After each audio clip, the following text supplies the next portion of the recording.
بسم اللہ الرحمن الرحیم۔ بنی اسرائیل میں ایک عبادت گزار شخص تھا جو لوگوں سے الگ رہ کر عبادت کیا کرتا تھا۔ وہ ایک دن طویل مدت تک اپنی عبادت گاہ میں عبادت کرتا رہا۔ بادشاہ صبح و شام اس کے پاس حاضر ہوتا اور اس سے حاجت وغیرہ پوچھتا تو وہ جواب میں کہتا، اللہ تعالیٰ میری حاجت کو زیادہ جانتا ہے۔ اللہ تعالیٰ نے اس کی عبادت گاہ پر انگور کی ایک بیل اگا دی جس پر روزانہ انگور لگتے۔ جب اس عابد کو پیاس لگتی تو وہ اپنا ہاتھ بڑھاتا تو اس سے پانی بہہ نکلتا، وہ اسے پی لیا کرتا۔ کچھ عرصے کے بعد مغرب کے وقت ایک حسین و جمیل عورت اس عابد کے قریب سے گزری تو اسے پکارنے لگی، اے اللہ کے بندے۔ عابد نے جواب میں لبیک کہا تو عورت نے پوچھا، کیا تجھے تیرا رب دیکھ رہا ہے؟ عابد نے کہا، میرا رب عز و جل ہے، وہ قہار ہے، یکتا ہے، حی القیوم ہے، دلوں کے بھید جانتا ہے اور قبروں میں مدفون لوگوں کو اٹھانے والا ہے۔ عورت نے کہا، شہر مجھ سے دور ہے، یعنی مجھے اپنی پناہ دے دو۔ عابد نے کہا، اوپر آ جاؤ۔ جب وہ عورت عبادت گاہ میں داخل ہوئی تو اپنے کپڑے اتار کر برہنہ ہو گئی اور عابد کو دعوت نظارہ پیش کرنے لگی۔ اس عابد نے اپنی نگاہیں جھکا لی اور عورت سے کہا، تو برباد ہو، اپنا جسم ڈھانپ لے۔ عورت بولی، اگر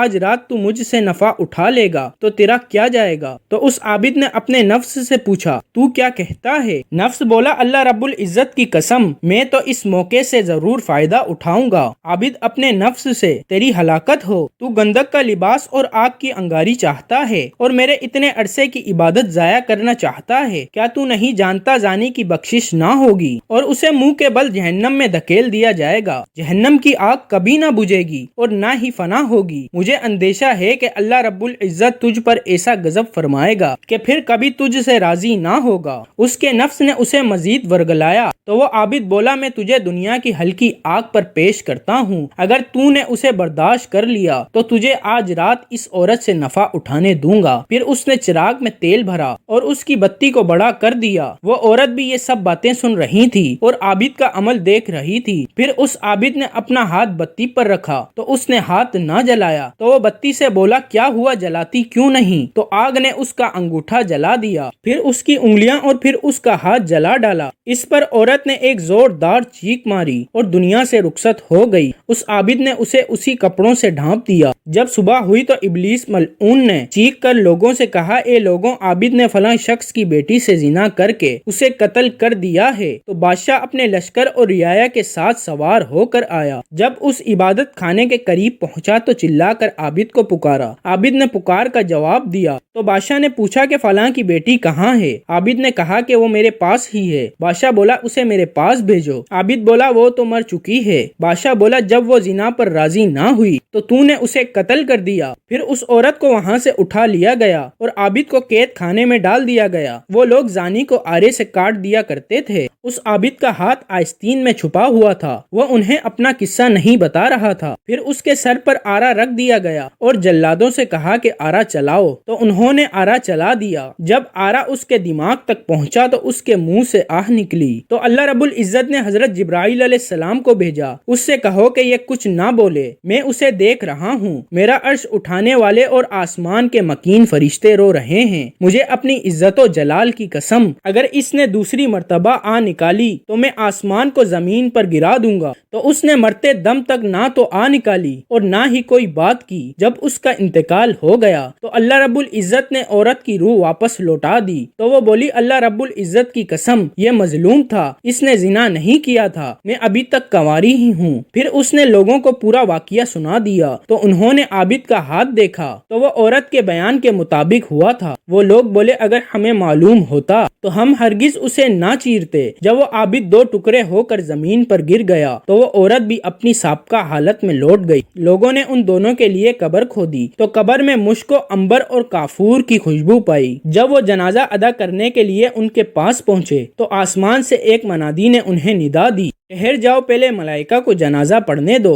ان لوگوں نے پھر ان کا جنازہ پڑھا اور انہیں دفن کر دیا، اور انہوں نے ان کی قبر پر ایک تختہ پڑا ہوا دیکھا، اس پر لکھا تھا کہ اللہ رب العزت کے نام سے شروع جو نہایت مہربان اور رحم والا ہے۔ اللہ رب العزت کی طرف سے اپنے بندے اور ولی کے لیے میں نے اپنے عرش کے نیچے ایک ممبر نصب کیا اور اپنے ملائکہ کو جمع کیا۔ حضرت جبرائیل علیہ السلام نے خطبہ دیا، میں نے اپنے فرشتوں کو گواہ بنایا کہ میں نے فردوس کی 50,000 سردار حوریں تیرے نکاح میں دیں، اور میں اپنے فرمانبردار اور ڈرنے والے بندوں سے ایسے ہی پیش آتا ہوں۔ اللہ تعالیٰ کی ان پر رحمت ہو اور ان کے صدقے ہماری مغفرت ہو، آمین۔ آپ صلی اللہ علیہ وآلہ وسلم نے فرمایا، عورت کے محاسن کی طرف نظر کرنا ابلیس کے زہر میں بجھے ہوئے تیر میں سے ایک تیر، اور جو شخص حرام چیزوں سے اپنی آنکھوں کی حفاظت نہیں کرتا، قیامت کے دن اس کی آنکھوں میں آگ کی سیسا پلائی پھیر دی جائے گی۔ نور کے پیکر تمام نبیوں کے سردار حضرت محمد صلی اللہ علیہ وآلہ وسلم کا ارشاد پاک ہے، عورت کے محاسن کی طرف نظر کرنا